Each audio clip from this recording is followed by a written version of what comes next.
You are looking at Julian's pronunciation guide, where we look at how to pronounce better some of the most mispronounced words in the world, like this other curious word. But how do you say what you're looking for today?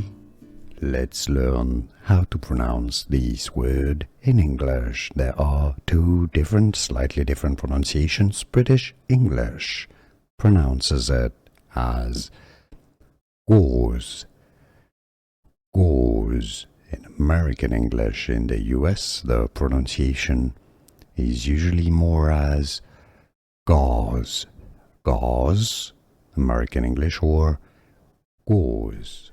Here are more videos on how to pronounce more confusing words and names too many mispronounced. Like this video if you found it useful. I appreciate your support. I'll see you soon and thanks for watching.